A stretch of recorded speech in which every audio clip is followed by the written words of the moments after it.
Ladies and gentlemen, welcome to episode 31 of Jordan and Drew the Sports Crew. We are recording live in the Skyberg residence. This is the first time ever we are doing a normal episode of the podcast live. The last time we did, we were way over there and it wasn't as comfortable, but this is going to be amazing. Just got home from the Brewer game, the Brewers 2-1 win on Friday night. So yes, we're recording Friday night after the Friday night lights.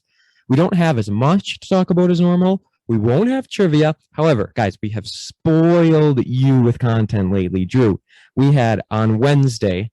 We had Spencer's strike on, and he just did a phenomenal job. It was a great interview. And then Friday, we had on Brett Damrow, head coach of the Howards Grove volleyball team. And that was a great interview. And we got a lot of support from both those episodes. We've had a lot of people share it, which was great to see. And yeah, I'm looking forward. We got a lot more things coming your way next week. And a few weeks after, I got a schedule. We're booked through late October, even into November. So things are looking good for the sports crew right now. We potentially might have 2 more bonus episodes this week, like a fantasy and an NBA preview. I'm not too sure, so don't hang your hat on that one. But I mean, hey, we are doing so many things in honor of our 30th episode. We did back-to-back weeks of 3 episodes per week. Andrew Curlin from NASCAR, he was on the podcast. We did episode 1 of the College Spotlight, episode 2 of the College Spotlight, Brett Damrow interview. Please go listen to that. The YouTube numbers on that are absolutely sensational. So please go ahead and watch that. Listen to it, whatever you want to do if you haven't already. And I guess we should introduce ourselves. I'm Jordon Lawrenz here with Drew Skyberg. I mean, we might have some new listeners. You never know. So I always got to get that out of the way. And now, to get the housekeeping out, once again, Jordan Drew _ Sports Crew on the Instagram. We are sitting pretty at 214, I believe. Yes. We're at 214? Yep, 214 on the dot. I mean, there's nothing wrong with that. 62 posts. That's incredible. We're posting every other day on that thing. I mean, fantasy previews, Packer predictions challenge, Jordan's bold predictions, all the episodes getting posted on there with beautiful pictures. I mean, you get a lot of good visuals on this Instagram. Looking through it right now as we speak. But yeah, a lot of stuff happening on the Instagram. And I just clicked on a shirt. And Drew, you were a busy boy this weekend. I was. Saturday was a great day. I'm actually back in town for the first time in over 6 weeks. So I was able to spend my day just giving back to our fans, visiting, asking what's up, seeing how everything's going, and just delivering shirts. And I was able to get some pictures with the fans. So you might have saw on our Instagram, I was delivering shirts Saturday, and just a great thing to do. And just really happy I was able to give back, Yeah, finally, right? After all this time and now finally being back and just getting them all hammered out at once. I still have a few to give out yet, but hey, it's a slow process. All right. It is a lot harder. Devin Argel, get your shirt. Thank you. Devin will be getting his shirt and his sticker very, very soon. Don't you worry about that, Devin. So I guess our Facebook, we should shout out Jordan Drew the Sports Crew. We had a huge numbers from that volleyball episode. Teams sharing it. I mean, people sharing it left and right. We can't thank you guys enough for that. YouTube, as I said before, Jordan Drew the Sports Crew on there didn't grab any new subscribers. However, we still got a lot of views on that episode. So subscribers, not the end of the world, but we made the most of it. So here we are today, right? Shout out of the week, episode 31. Our shout out is going to McKenna Plus, my deepest apologies if I said that incorrect, and Hannah Dvorak, doubles team, Manitowoc Lincoln, earning a trip to WIAA state tournament next week. I like playing tennis, but I can never get to state. This is huge. Yeah, congratulations to the 2 girls who did that, and just repping Lincoln. I mean, Lincoln in sports this past year it's been an impressive run, I think. I mean, we talked about the sports with volleyball. We talked about now the football team, and now we see them. We saw the baseball team make a run. Just things are looking really great for the Lincoln Ships right now in the athletics. Yeah, their volleyball team's doing really good this year too as well. So hopefully they make another deep run. I don't really know, but we can only hope for the best. It is now time for a loaded stats of the week. I've got 9 of them here, and we're going to fly through these. Just 2 pitchers in MLB history have finished a season with an ERA under 2.5, a walks per 9 under 2, and a strikeout per 9 greater than 12. Pedro Martinez in 1999 and Corbin Burns in 2021. We'll be talking all about Cy Burns in game 1 as we got there. Baseball, a little down though. Major League Baseball drew 45.3 million fans this year, down from 68.5 million in 2019. So the return year with fans hasn't gone over so well. Less than 23 million less fans. And you got to take into account the first few months, we weren't seeing full capacity crowds. For example, the Milwaukee Brewers, American Family Field, opening day was very limited. They started having full capacity June 25th. So taking that into perspective, I can't really judge this year based on the attendance. MLB TV though, I don't know if we have a stat on that. They had one of their best years ever in terms of watch time and just like hours engaged. So I think it's looking good for baseball. I'm not worried. Yeah, I hate MLB TV. The blackout rule, dumbest thing I have ever seen in my entire life. You know how many more people would subscribe to their service if I could actually watch the Brewers? Or Iowa. Iowa is in the blackout, like their blackout restrictions. They're restricted from every Midwest team because they don't have a team. It gets that bad. It's really bad. I mean, you're talking like what, 4 or 5 teams there? That's terrible. I don't feel bad for you Iowans who don't have a professional team at all. Shoeless Joe Jackson, a photograph, so not even a card, a photograph from 1911 sells for $1.47 million, the most ever for a signed sports photograph. LeBron James. He now has more combined Instagram followers, or I should say more Instagram followers than the NBA, NFL, and MLB combined. LeBron has 100 million. NBA has 60, 21.7 for the NFL, and 7.9 for the MLB. Are you oh my goodness, surprised? There we go. I couldn't figure out the word. Surprised with MLB 7.9 million, NBA 60 million? That's a huge gap. I'm not surprised. I mean, I noticed a lot with NBA. I mean, a lot like social media. They're big on the social media. Like they post a lot. They post a lot of good things. 10,000 more posts than MLB. Yeah, and that part of it plays to an account because I don't think MLB has had an Instagram as long as NBA has. Probably not. And plus, like the amount of posts, they don't post that much. Is NBA or which one's the least posted MLB, thing? Yeah, MLB's the least posted, and they have the least amount of followers. like 6,000. So it's kind of goes hand in hand, right? Next, NFL. Speaking of them, we're going to move on to some football here. Games are averaging 17.3 million viewers on television and digital, a 17% increase. So that is very good to see for the world of football. Now moving down to college, October 7th, 1916. So it wasn't quite an on this day, but it happened in the week. And I figured we need to put this in the stat of the week. Georgia Tech, college football, defeats Cumberland 222-0.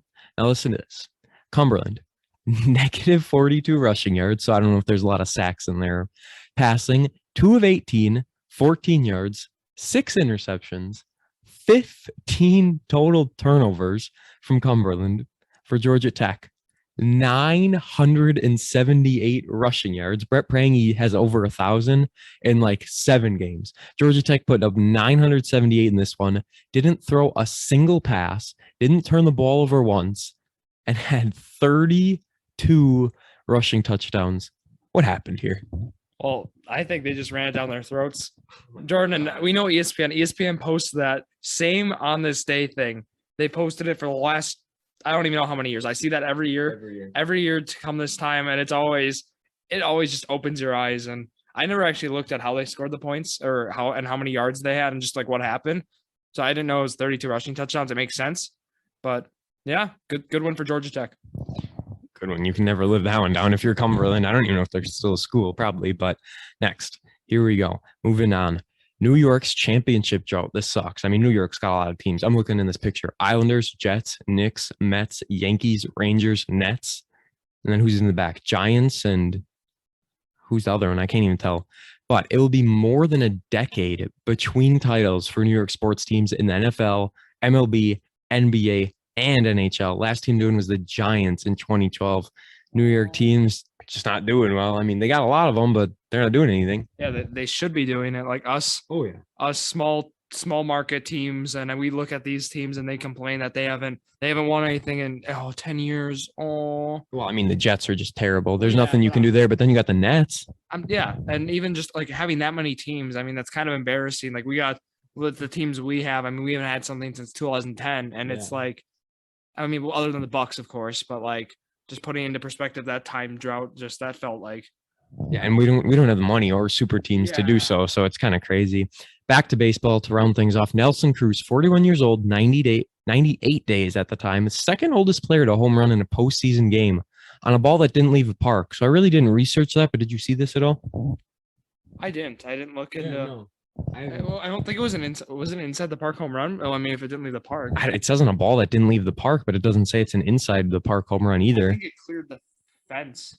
I think it like Probably must have hit off someone. could have maybe a hat or something. I don't know, but yeah, it was very odd. So I decided to screenshot it. And how about stealing home? You saw this, right? I did see this, and of course, who else but Randy Arozarena? The dude hit a home run in game one. He's been just come postseason time. I mean, he was a rookie during this regular season, which might surprise a lot of people based on how he played last year. But he really shows up in the postseason. He had a pretty good regular season. Like it was good, but he goes from good to great come October, which we haven't seen something like this in a long time. So I'm really enjoying watching this kid play. Yeah. First player in MLB history to homer and steal home in the same game. I mean, it was a true steal home too. Like this dude, it was insane. Go watch it if you haven't already. So that wraps up our stats. A lot of them. As I said, I mean, on the way here, I didn't even know how many stats I had. And I was looking and I was like, oh my goodness. So moving on. The date today, October 11th, 2021, 10/11/21. On this day in history, on this day in 1906, White Sox, Ed Walsh strikes out then record 12 in a World Series game. So getting ready for the World Series, he strikes out 12 in that one. Our boy Ty Cobb, here he is again on this day in 1911. Ty Cobb and Frank Schultz are the inaugural MLB MVPs. And I believe that was in a trivia a while ago.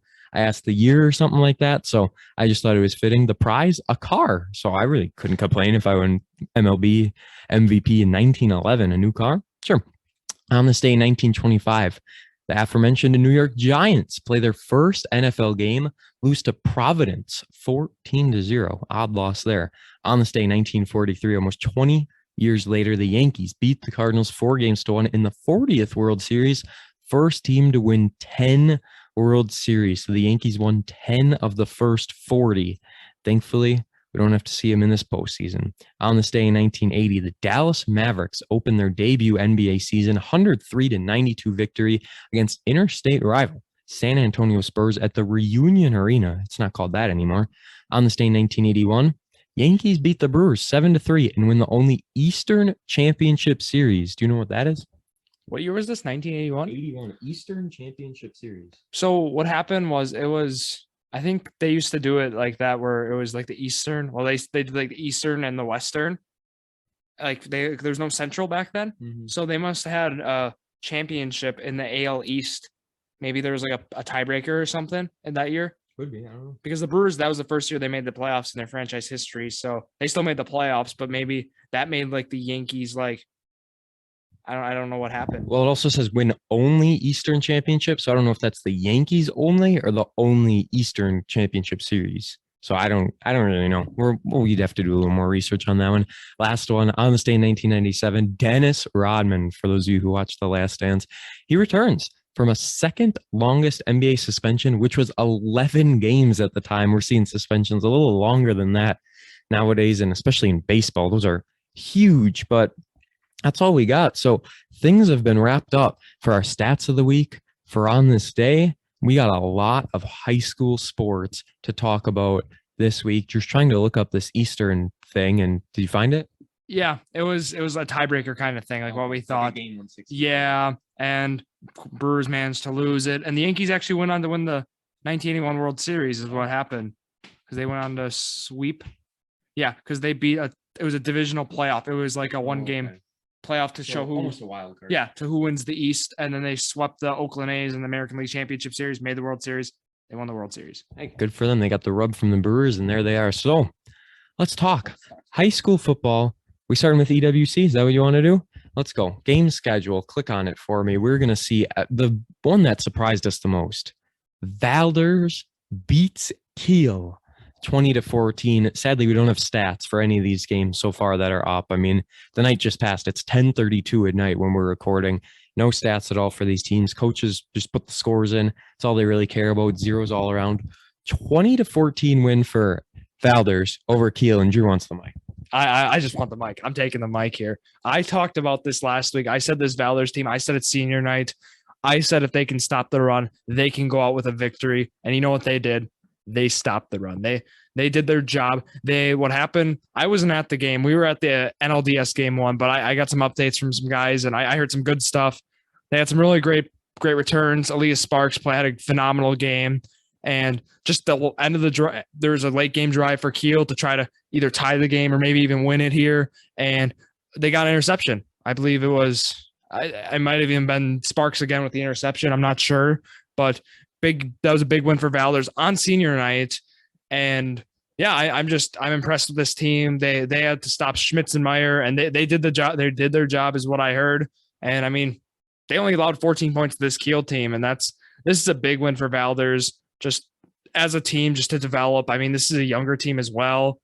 And like this Kiel team, I mean, they're 2-4 in conference, I believe. And their schedule, like this Kiel team, they beat New Holstein 20-0. And what's interesting is Valders played New Holstein for homecoming. It just was not so great of a game, but Valders was able to get the job done tonight. And I'm just hats off to those boys. Really proud of them. And I'll be there next week for the Battle of 151. Hopefully they can get that job done too. But yeah, I'm really excited about this Valders team, Jordan, and you better be too. You never know what can happen next week or this coming week, we should say. But yeah, Kiel, I just looked, their average is down to under 20 points per game, which is crazy because coming into this year, we thought they were like right around that third mark in the conference, huh? And now here they are. Yeah. Robert and I, even if you go back to our preseason episode, we were pretty high in this Kiel team. And the reason being was with Schmitz and Meyer, they just had a really nice run game. It's Kiel. They have that culture at Kiel. They're really great team fundamentally, and they don't make a lot of mistakes. And I heard they made some mistakes tonight. I didn't hear what it all was. But there's been some other mistakes, and just they're known for, they want to run the ball. It's like they're gonna pull guards. It's something New Holstein likes to do as well. And I mean, we say it, if Valders can't stop the run, they're not going to win the game. But they stopped the run. They allowed only 14 points, and if they only allow 14 points, they got the win. They put up the 20. They put up the 20 to do it. So unreal win for Valders. Brilliant beats Chilton 34-7. Kind of a blowout as we would have expected there. Another blowout here. KLC 44-7 over New Holstein.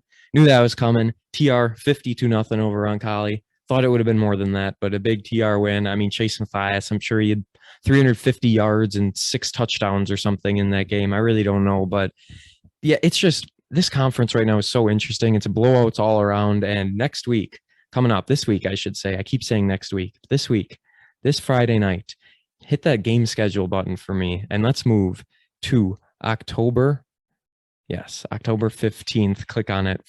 4 huge games. Look at this. Brilliant at Kohler Sheboygan Luther Christian. Brilliant at KLC. This is for the conference. It is. I mean, whoever wins this game wins the conference. KLC is trying to go undefeated, and this would be, they haven't won conference before. And it's a co-op team. It's a fairly new team, but even the other schools, we talked to Robbie Michael about it. Robert and I did, and they haven't won conference as a school yet ever in their history. I believe it was Sheboygan Lutheran. I believe they haven't, or one of the schools hasn't won it. And it's just, they got to get the job done Friday. They know what they got to get done, and it's going to be a good game. Brilliant. We know last year Robbie Michael was out, I believe, and Brilliant took it to them at Brilliant. It was a Saturday game. It was a blowout. Brilliant they steamrolled them, and now KLC's coming in hungry. So we'll see what happens here. Then this one's at Kohler, so this is definitely the game of the week. I don't know. Oh, it's not even close. There's not even a competition at all for it. And we know KLC's defense is their weak point, but they've been improving. KLC's been doing a little bit better. Let's see how many points they've allowed per. I mean, this is a brilliant team who can pound the ball. And KLC right now is averaging 43.9 a game. That's for them. And looking at their schedule right here. So they allowed 13, 6, pair of goose eggs, 25 to TR, 28 to Kiel, which is crazy because Kiel just put up 14 against Valders, 14 against Chilton, and 7 to New Holstein. So dominating the teams they should. And Brilliant, this is going to be tough. Let's look at Brilliant here, real quick, and what they've done in their 7-1 season, because there's no denying that this is the game of the year. Brilliant lost to Hilbert, 14-0. Hilbert is a team that is 7-1 in D7. So, I mean, they're very far down, but Hilbert's only loss on the year was against Reedsville. So that's interesting. And we'll talk about Reedsville here in a minute and their surprising loss from this past Friday. But no doubt about it, Brilliant KLC, going to be a huge game. Robbie Michael going to put the team on his back, see if he can do it. And win this team, it's a big, big revenge game for KLC if they can beat Brilliant here. Valders is at Chilton. We talked about it. You'll be at this game. Valders coming in hot, got a lot of momentum. Chilton, I mean, what have they really done this year? Well, yeah, this Chilton team, I took the mic again from Jordan because I got a lot to say here as well. Battle Highway 151 doesn't get any better than this. Going to Chilton, and this Chilton team is certainly beatable. Like you said, Valders coming off a very impressive win against Kiel. I think this should be a part of your bold predictions next week. I don't want to spoil anything, but I'm just saying I like Valders in this matchup. One thing Chilton likes to do, they like to run a lot of trick plays, Jordan. They like to surprise you with a little pass, maybe run a little halfback option pass, kind of like what Valders runs. But they like to run some trick plays is my point. And if Valders can just stop those trick plays, because those trick plays could go for touchdowns. They can go for all or nothing. Which, well, yeah, in the game last year, they ran two of them. They got some long touchdowns off of it, and it's frustrating to see. And if they can stop that, of course, I say it every week. I mean, in the EWC, they like to run the ball here.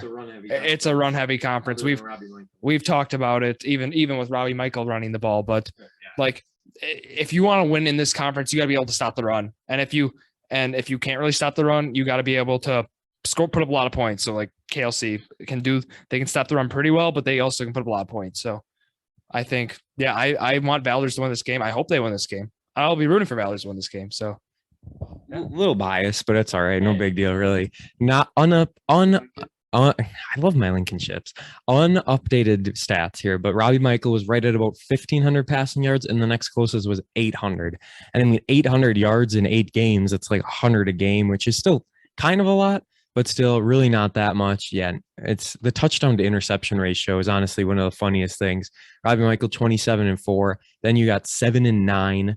2-1, which is fine. 6-6. I mean, you don't want to be even. There's 2 6s and 2 6 and 6s, 1 4 and 3. So kind of all over the place, but other games to round things out. Kiel at Roncalli. I mean, bold prediction, Roncalli win. Kiel's not doing anything. No, I think Kiel, this is a good game for them to win, finish, or win another game in conference. Yeah, I think Kiel wins this game. Yeah, Kiel should probably beat Roncalli with ease. I mean, it'd be pretty sad if they don't. And then I like this matchup, New Holstein at Two Rivers. I think this is an interesting game, and I'm leaning towards Two Rivers. With Chase Mathias, I think you got to go TR. But this week, we always talked about in the EWC this year, there's been a lot of blowout weeks, right? There really has. And this week, they saved the best for last in the EWC. So we thank the EWC commissioner and we thank the athletic directors for putting together a schedule like this for us, because do we know who the EWC commissioner is? I'm not sure who it is. But the point is, they gave us a great week of football. So I mean, if you can get to one of these games, I'd get to one of these games. Go to Kohler. Go to Kohler. I don't care where you are. Go to Kohler. If you don't want to go to Kohler, go to Chilton. I'll be at Chilton. But yeah, how far is Kohler? I've never been there. Kohler, it's from like Valders area. 35-40 minutes. Okay, so a little bit. Not bad. Not bad. Sheboygan area, basically. So if you're down at UW Milwaukee or in the Milwaukee area, good hour. Yeah. A little far, but probably definitely going to be worth it for that game. Even if it's a blowout, you get to see the conference champions crowned. So speaking of blowouts, Manitowoc Lutheran 49-20 win over Random Lake. I mean, we know Random Lake is not a good team, but for Lutheran to get 2 wins on the year, one at the start of the year, and that was the Roncalli game, which, hey, still a win is a win, 38-26 there. Then they beat Random Lake 49-20. This team can put up the points when they want to, but they're facing Reedsville. However, that's a Reedsville team coming off a 28-18 loss to Cedar Grove, Belgium. That's an interesting loss for Reedsville.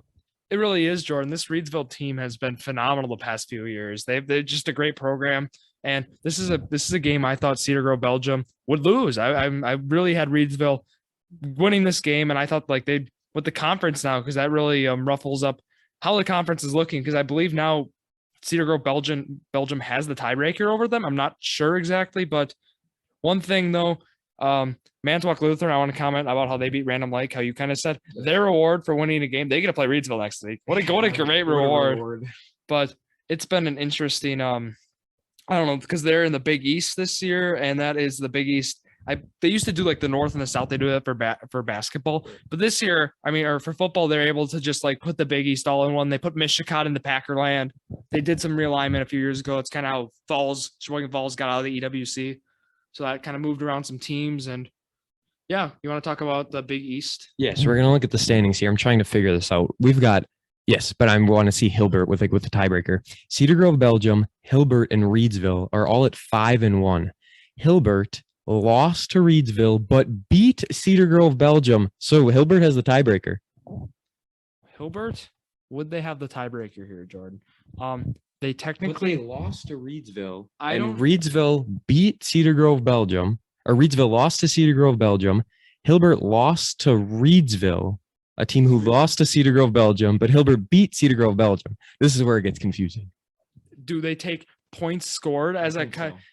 I'm not sure how the WIA, how they're supposed to do conference things, but we'll report on this next week, because we don't want to leave you guys hanging, because this is one of the most intriguing conference football races I've seen for high school in a long. I don't think I've ever seen it this close. There's 3 teams right now competing for the conference title, and they got 1 week left. And you want to read the games? So Cedar Grove Belgium is going to absolutely murder Random Lake on the road. That game at Random Lake. If Lutheran can beat Random Lake, Cedar Grove Belgium can beat Random Lake. Hilbert is hosting Uppbeat, a team who ran through the Lancers just a few weeks ago, but Hilbert gets the win there. And then Lutheran is at Reedsville, as we said. So Reedsville is going to get the win. So looking at the standings, they're all going to finish 6-1. So I think that Hilbert is going to have the tiebreaker. They also have the most points for. It's very close. So 241 for them, 236 for Reedsville, and 234 for Cedar Grove Belgium. So it's very close, and they're just going to have to pad the stats next week. Everyone is going to need a huge win, putting up a ton of points. Reedsville only has 63 points against. I'm not sure how much they take that into consideration. Yeah, maybe because we see in baseball all the time, we see the run differential, we see like the plus minus. If they did that I hope that's kind of the tiebreaker. So it shouldn't just be points for. It shouldn't. I think they take both into account, but we're going to report on this. We're going to do some research, and we'll let you guys know next week who wins the Big East crown, because this is an entertaining race to end the year. This is so intriguing. And Chip's homecoming game was this past Saturday, 2 days ago. Unable to report on it at the time. Hopefully, if they did lose, it wasn't too bad of a loss on homecoming. So that's all we'll say there. Chips have had a tough last 3 weeks to their season. I'm all done with high school. We ready to move on to these Brewers? We're ready for some Brew Crew baseball. This was a game, right? Dual no-hitters through 4 innings. Bottom half of the 4th inning, Lorenzo Kane breaks it open, gets a base hit right in between the first and second baseman. Unable to do anything with it, though. I guess we should go back to the first inning. Corbin Burns is pitching, walks the first batter, and all of a sudden, we end up with runners on the corners, no outs. Ball's hit to Rowdy Telez, stomps on the bag, gets the out, throws home to Narvaez, and they get the tag. This double play changed everything right off the gate. It really was a game-changing play, Jordan. And one thing, you got to hear the atmosphere. That's playoff baseball. When that double play happened, we had the 40,000 plus strong are waving the towels. And even before the game, it's just playoff baseball just has some atmosphere with it that you never get to see in a baseball game ever. And it's so great to be there and just be involved in it. And that was a big play. And we got to talk about what Rowdy Telez did later in the game too. It was really the Rowdy game. It was all Rowdy Telez. I guess he gave the Brewers their only 2 runs, but let's talk about Corbin Burns real quick. Rough start. Pitch count was a little high. He got back with it, only allowed 2 hits. So, I mean, really can't complain at all. 3 walks compared to 6 strikeouts. So 2-to-1 ratio there, but still 3 walks is a little too high from what we expected. He just had a slow start in this game, went 6 scoreless innings, only allowed 2 hits. Great showing from Burns, and I'm assuming we won't see him pitch coming up in the rest of the series unless it goes to a game 5. That was what I was thinking, Jordan. And there's also a scenario, I believe, in game 4, we see him out of the bullpen. But don't quote me on that because we saw. Yeah, we're gonna we'll deep dive because right now. Adrian Hauser. Jordan. Yeah. Okay. Go right. Yeah. So Jordan and I during the game, we were doing a lot of communication, talking about like what would we do if we were the manager here? And for the record, I said it. I literally called it at the start of the game. I said Burns goes 6. You have Ashby, Boxberger, Hader. Burns went 6, and we saw the name in the bullpen, and we were very confused. You said we go Strickland, Boxberger, Hader, which is fine. I don't have a problem with that. I just liked Ashby. 6th inning afterwards, who do we see in the bullpen? We see Adrian Hauser warming up in the bullpen, and my Twitter, because I have a lot of Twitter notifications on for some Brewer pages. It was going wild. We got Adrian Hauser in the bullpen. I was thinking we see a scenario where we maybe see him out of the bullpen late in game 3, or we see him game 4 in kind of like a piggyback start with Lauer, split start kind of deal. And after I saw this, I know what Craig Counsell is going to do. He's going to use Hauser and Lauer. He's going to use them based on matchups. And I really like how he used Hauser. They had a lineup set up. I mean, Corbin Burns did a phenomenal job with limiting the hard contact, just getting weak contact. That's really what he did. And then there's one to deep center, and that was it. Yeah, that's well. And then Hauser comes in. Hauser faces 3 righties, and it's just such a great matchup for him because he's so effective against right-handed hitters with the sinker. And just 8 pitches he got out of the first inning? Yep, an 8-pitch 7th for Adrian Hauser. Got a standing ovation. I mean, rightfully so. And then next inning, first 2 guys are right-handed hitters, and I'm like, perfect. Let's let him ride. And then we saw Ashby warmed up, and you were Peralta. Both Ashby and Peralta were going at it in the bullpen, and it made perfect sense. There's 2 outs. Gets both outs, got him rather quickly again. Craig Counsell is going to bring in Aaron Ashby. There is the 3-hitter rule. However, would have ended the inning. Ashby would have just had the 1 hitter. Perfect matchup. Craig Counsell kind of chickened out. He didn't do it. So Ashby sat back down. We never got to see Freddie Peralta, who is also one that blew up your phone. Freddie Peralta coming out of the bullpen. And I think we're going to see him do it on Saturday. It's very, very likely to see that. But Hauser goes that extra batter and gives up a solo shot. So it's 2-1. Rowdy Tellez hit a 2-run bomb in the bottom of the 7th. Here we are in the top of the 8th. Hauser gives up a shot, gets the next out. We're good to go. Brewers don't do anything. We're sitting 5 hits for the Brewers, 3 hits for the Braves. Coming into the 9th inning, Josh Hader checks into this game, goes over to the scores table, says, "Put me in, coach." Gets in. Huge ovation for Josh Hader. He had a video playing on the screen. The lights went dim. It was just, and he had a rough start. There's no other way to put it. 7 pitch at bats. I mean, 3-2 full counts. Hader had a walk, which he never does. He had a strikeout, which he usually always does. Gave up a hit. I was getting worried because we had runners on the corners. And who comes into the game?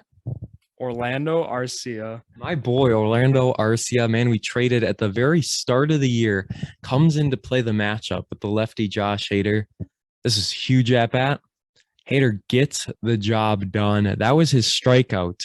As he strikes out Arcia, Brewers win 2-1. It got a little scary and a little too close for comfort. And I'm sorry, but deep down, I was kind of rooting for Arcia to play the spoiler here.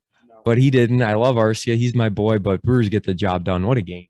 It really was, Jordan. And yeah, it was a grounder to second base. He had to end the game. It was there was a strikeout then on that bat prior. But I was questioning. I just want to mention that the prior at bat because there was a play. Omar Narvaez almost sent this Brewers team home not happy. He made one of the most – he had some questionable defensive plays this game. In the first inning, there was a pass ball that goes by him. He walks to it, allows a runner to go from second on a walk all the way to third because he was just lazy. Yeah, I don't know what was going on there. It was not a smart move, but he had an easy out at first and on a weakly hit ground ball, and that was hit right in front of home plate. And he went to second here, and it was like – and it was not the right baseball play. No. I was like waving him off, like, please don't do that. Even though I was in the terrace reserved, but he did it, and it was bang play. he somehow got him, and I was just relieved because I've seen that play get botched so many times. Either goes over the second baseman's head, bad throw into center field, they tie the game, maybe even take the lead. It's just scary stuff like that always happens, but it didn't.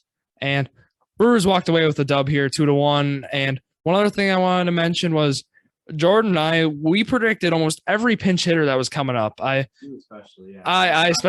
was on it. I said they're going to bring Jock Peterson in here against Hauser, and if they keep Hauser in, this could be bad. They did. He had a home run, but I predicted Jace Peterson was the one coming up. He would have predicted Arcia coming in though. Yeah, and I actually kind of predicted that one, Jordan. Well, you didn't say it, so it doesn't. I did say it. Did you really? I didn't hear it. I did. Doesn't count. No. Anyways, good win for the Brewers here. Game 2, which happened Saturday, we'll see Max Fried versus Brandon Woodruff, and like we said, we predict Freddie Peralta pitching in that game, and then Game 3 Monday. Today? Today in Atlanta. Is it 107 start? It's some wacky start time. We get like 107 for Game 3, and then I think 4, or it's 407 and then 107 maybe. Something like that. Yeah, something like that. And they haven't announced the starters yet, but I can imagine something. We get a Peralta Game 3. We might even see like Lauer pitch like 2 innings to start, and then I really like what Craig Counsell's doing. He is doing what Mike Budenholzer should have done in the playoffs in years back, where he lets his players go a little, like for example, just bringing in this analogy, Chris Middleton, Giannis Antetokounmpo. You got these two guys only playing 40 minutes in a 48-minute playoff game, while the other team, their stars, are playing full games. And it's like, what are you doing? Like you gotta be playing your guys as much as they're playing them. And he finally did that this year, and they went over the hump, which was great to see. And I think Craig Counsell's starting to do that. Like he's pitching guys. He's making these guys work. I mean, where we saw Hauser coming in out of a relief situation, which just I was a big fan to see that, and hoping he does the same in the rest of the series. But we got to talk about the rest of these postseason games, Jordan. So I'm going to hand it back off to you. Yes. So last thing I was going to say on the Brewers, if it would be interesting though, because I don't expect for Peralta to play on Saturday, because if he does, he wouldn't start today. So I don't know. I don't think we see Peralta out of the bullpen. Probably a Lauer maybe, which would be interesting. No Brett Suter because of an oblique strain, I believe, which kind of sucks. I love that boy, but he has a love-hate relationship with the Brewers fan base. Games that happened so far. Astros lead the White Sox 2-0. I said the White Sox were going to the World Series. Thankfully, I was going to post a bracket on Instagram, like my guesses.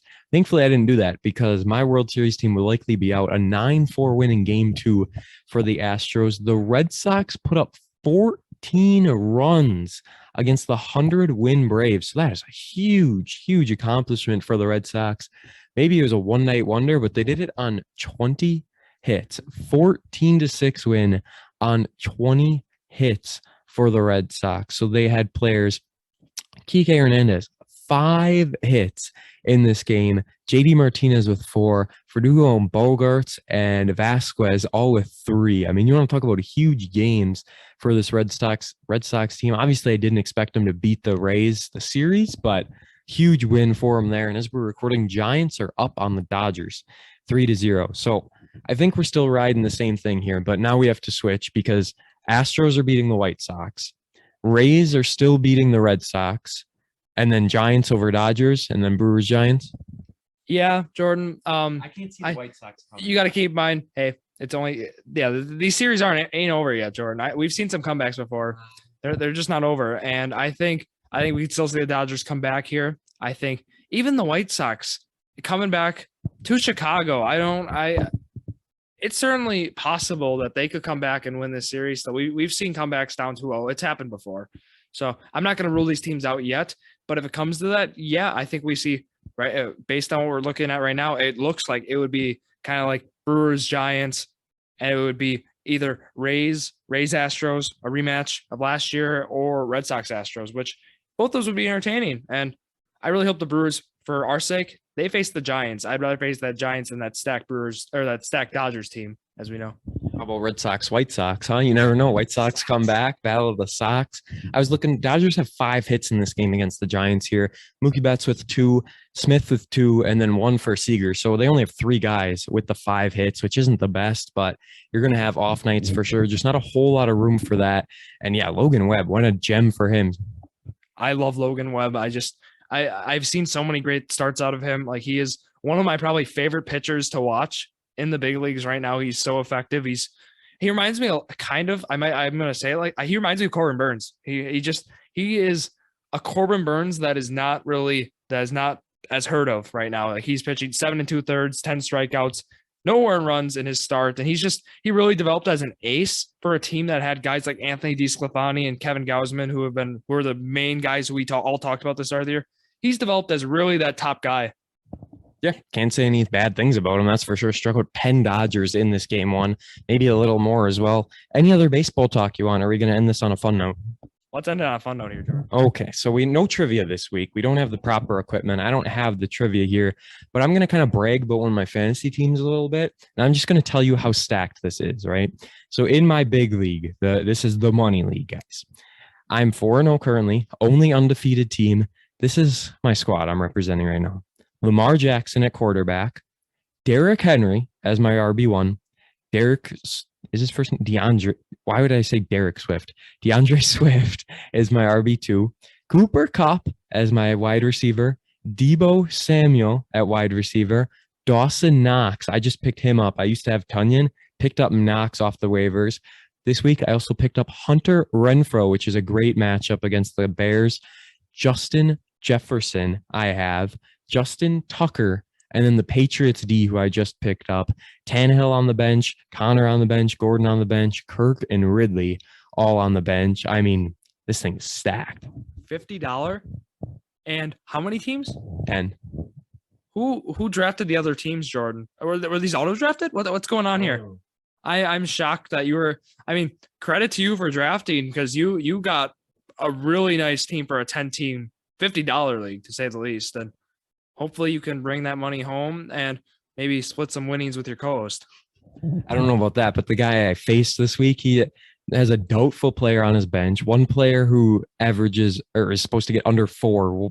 2 are supposed to get under 9, and he has a player out in his starting lineup. So I don't understand what he's doing. But as for the pod league, I mean, we'll talk in depth about it coming up this week if we do indeed have our fantasy episode. But my team's just bad. I mean, there's really no other way to put it. I'm 1-3. Derek Carr, Mike Davis, McKissick, Robinson, Lockett, Cook, Chenault, who I just traded in a trade with Zach that a lot of people hated, Butker, and the Browns defense. Baker Mayfield was my QB1, but I benched him. I put Derek Carr in against the Bears this week. Drew, I mean, how's your squad looking? Let me pull it up right now. I mean, we're both 1-3. It's just this. Devin's 3-1. Can't believe I'm saying it. You got Herbert, Edmonds, JT, Jones, Jefferson, Tunyon, Woods, who put up 27. Woods is finally finding himself now that Kupp took a little of a backseat. Folk, Raiders D, 2 Joneses on the bench. Shepard, might want to get rid of him. Higbee put up 9.4, not bad in a loss, but yeah, we're just struggling. Yeah, it's 16-team league, and just things haven't gone my way yet this year. I'm just waiting to just kind of catch fire. I've like Justin Jefferson, Robert Woods put up a lot, 27. You said, and so I'm hoping that will kind of guide me to a victory this week. Maybe go 2-3. Hopefully, you never know. I thought my sleeper team for my dynasty league was stacked, but they're really not anymore. I had Dak Prescott as my quarterback last year, got hurt, kind of screwed me for the whole season. A.J. Brown, Devontae Adams, and Deebo Samuel as my wide receivers. But I'm 1-3 in this league. I picked up Damian Williams for the week with Montgomery out for the Bears. I thought this would be a good pickup. I got Chase Edmonds as well. Kenyon Drake. I had them both last year on the Cardinals, and now they're actually doing some decent work. Picked up Max Williams, tight end of the Cardinals. Interesting pickup, but he's averaging some high points. I actually started Randall Cobb this week. He had a huge game last week. I figure MVS is still out. Bengals D is good. Just depends if they're trying to lock down Adams. Cobb will be right there. Carlson is the kicker. And I now have the Buccaneers defense. But 2 of the big ones, I'm keeping Cam Newton and Todd Gurley on my bench. I'm holding out. I mean, these are deep benches. Like there's 1, 2, 3, 4, 5, 6, 7, 8, 9, 12 bench players. You've got 4 spots on IR and a 3-player taxi squad. So these are deep rosters. I'm holding out. I'm keeping them there. I don't think they're going to do anything anytime soon. But Zach Wilson, I drafted him in the expansion draft, whatever you want to call it. He's been doing all right, but not great by any stretch of the imagination. Hopefully Jets won 2 games in a row. Hopefully they beat the Falcons. But yeah, no trivia this week. Ending it on a little fantasy note. What else you got? That's all we kind of got. I'll be at game 2. That happens Saturday, so I'll be cheering on the Brew Crew. Hopefully they get the job done. In Atlanta, how about we just get the sweep done? I believe I would win. Would I win the predictions thing, or you have to win on the? No, yeah, you have to get it right. I You have to get. predicted 4. I predicted 4. You predicted 5. So yeah, I'd be cool winning in 3 games though. Moving on to the NLCS, but that's all I got. Like Jordan said, next week expect hopefully a fantasy football episode coming your way Wednesday, and then Friday expect a special as well. We'll wait and see. Hopefully it happens. Hopefully. That's all I got. Yeah, if not, just some false promises. That's all. So, Drew Skyberg, Jordon Lawrenz, wrapping things up here. You can follow him on all the usuals at Drew Skyberg. You can follow me on all the usuals. Well, I can't even say that because it's Jordon Lawrenz on Instagram and Jordan Law_PXP on Twitter. I almost forgot my own Twitter handle. It's late, but Instagram, Jordan Drew _sports crew, Facebook, Jordan Drew the Sports Crew, YouTube, Jordan Drew the Sports Crew. Follow us, leave us a 5-star review on Apple Podcasts. We haven't had a new review in such a long time. We're stuck at a number, and I just want a new review, guys. So someone please give me a review. We're at 27. We haven't had a written review since August 18th. It's months away. I mean, you guys are really slacking. We got a good chunk of written reviews. That's all we can really ask for. The more, the merrier. And thank you guys for listening. We're sorry about trivia. We hope the audio sounded good. I mean, I think it's going to sound amazing. First time recording this live, but hey, you never know. Could have had a hiccup or two. So that is all. Thank you so much for listening to episode 31 of Jordan Drew the Sports Crew, the perfect podcast.